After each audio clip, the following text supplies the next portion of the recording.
Welcome to week 5 of Bible Studies for Life. I hope you had a great Christmas. I hope things were well. You got to be with your family and have a wonderful time. I'm looking forward this morning to this passage. This is a great story, and it's going to be the first Sunday of 2023 if you're teaching along with the timing of the lesson. So we're headed into the end of the year, beginning January 1. This coming Sunday, this is the first lesson. What a great way to start out a new year by looking at this fantastic passage. A great story, and one I think there are some things in it that I want to point out to you that I think are really helpful and important to us that we need to pick up, okay? We're in Matthew chapter 14. Before we look at that passage, be sure and subscribe to the channel if you haven't. And be sure and like, share it, comment. The more you do that, the more it helps our algorithm as we continue to try to grow our page into the new year. We've added over 350 or 60 subscribers this year. We're headed to 900, then 1,000, and so looking forward to getting there quick, and just excited about all of you who tune in every week to watch and hopefully learn something, especially if you're a teacher. God bless you. Thank you for teaching. Let's look at Matthew chapter 14. Immediately he made the disciples get into the boat and go ahead of him to the other side while he dismissed the crowds. After dismissing the crowds, he went up on the mountain by himself to pray. Well into the night he was there alone. Meanwhile, the boat was already some distance from the land, battered by the waves because the wind was against them.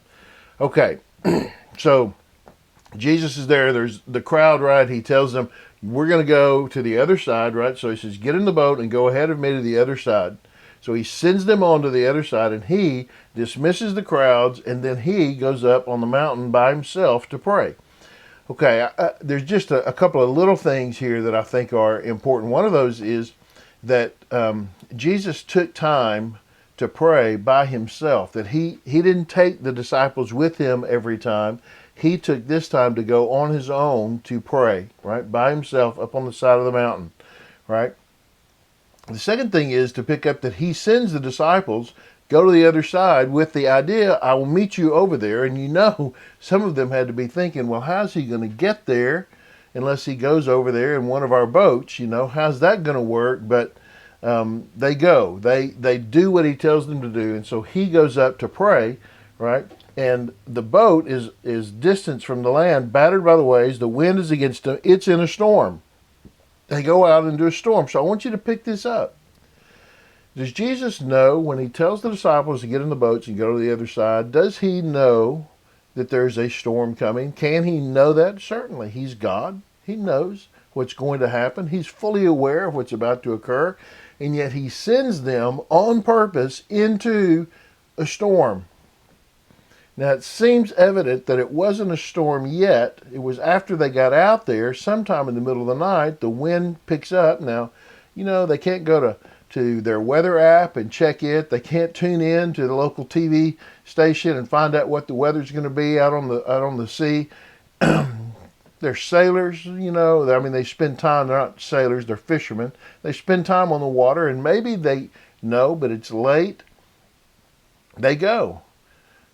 But Jesus knows whether he has the weather app or not, right? He doesn't need the forecast from the local TV news anchor to tell him that the storm is coming, and he sends them into the storm.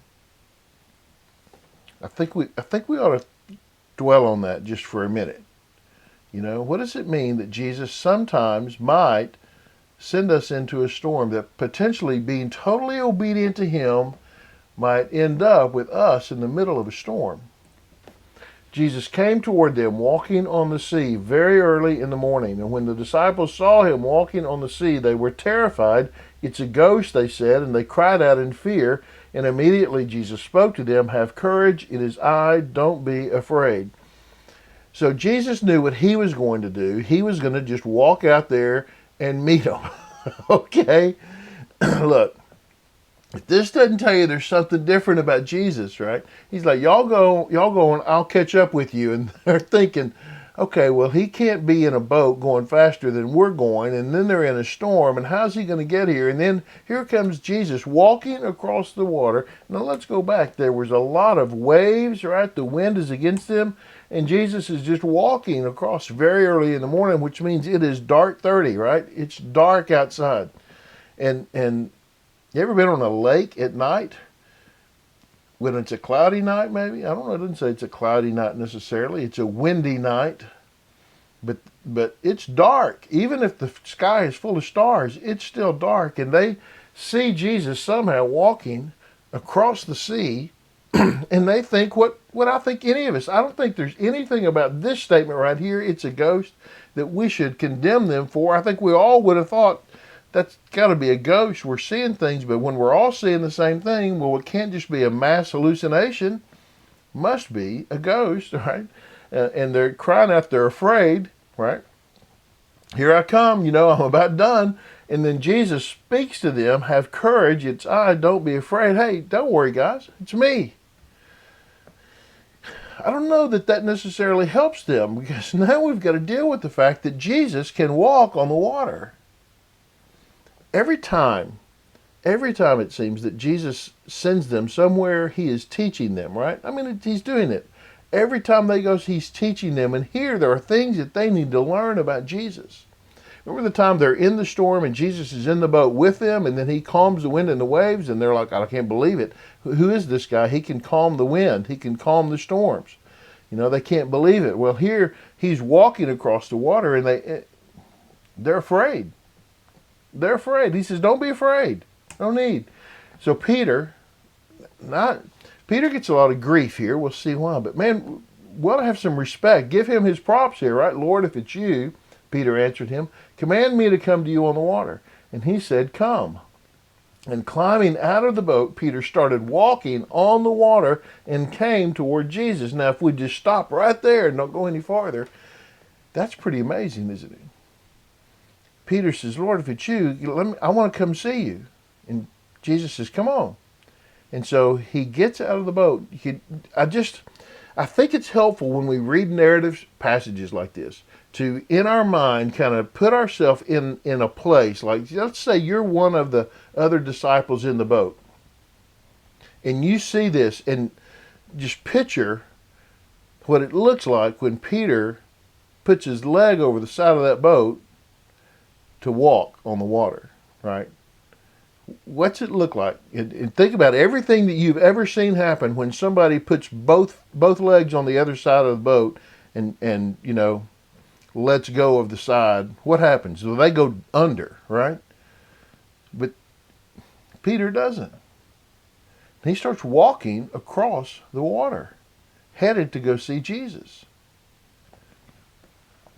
But when he saw the strength of the wind and he was afraid and beginning to sink, he cried out, Lord, save me. Now, we've all heard this, right? He took his eyes off Jesus, started looking at the waves. But I just want you to think about this. Jesus sent him out into the storm, right? He knew there was going to be a storm, and he sent him out into it. Then Jesus walks across the water in the middle of a storm. It's still storming, right? There's still wind, right? Big waves. He's just walking across the water in that. And Peter is walking across the water in the middle of a storm. It's not just that Peter's walking on water, but he's walking on water in the middle of a storm while the wind is blowing and the waves are crashing against the side of the boat. He's just walking across the water. I mean, can you blame him for not getting a little distracted at some point, right? He starts to kind of look around and he starts to sink. And he realizes, I'm not looking at Jesus. I'm not walking to Jesus. I'm thinking about the trouble that I'm in instead of thinking about Jesus, who walks on the water in the middle of the trouble. And he cries out, Lord, save me. And immediately Jesus reached out his hand, caught hold of him, and said to him, you of little faith, why did you doubt? Okay. Can we say that this is a little bit of a compliment here? You have a little faith. He was walking on the water. Before we condemn Peter too much, he was walking across the water in the middle of a storm. He's got a little faith. Why doubt? You're seeing God move. You're seeing God work. You're seeing God answer. You're seeing God respond. You're seeing God begin to do things. Why doubt now? Why doubt now? He's moving. He's working. Don't stop believing. That'd be a great song title, wouldn't it? Don't stop believing. When they got into the boat, the wind ceased. And then those in the boat worshipped him and said, "Truly you are the Son of God." The other time, they were like, "Who in the world are you?" when he calmed the wind and the waves. But here their response is, "You are the Son of God." They knew who he was now. That if there were doubts about things, truly, obviously, certainly, verily, you are the Son of God. Those in the boat worshipped him. They worshipped. They weren't just saying, "Man, you're great, you're awesome." They worshipped him. You are the Son of God. And you notice that it wasn't until they both get back to the boat that the wind stops, which means that Jesus reaches down, right, grabs Peter up, pulls him up, and then walks with him through the storm together, arm in arm, to get back in the boat. And then the wind stops. I guess we just need to think about the storms do not mean necessarily that we are outside of God's will. In fact, there are things that we learn about God in the storm that we cannot learn anywhere else.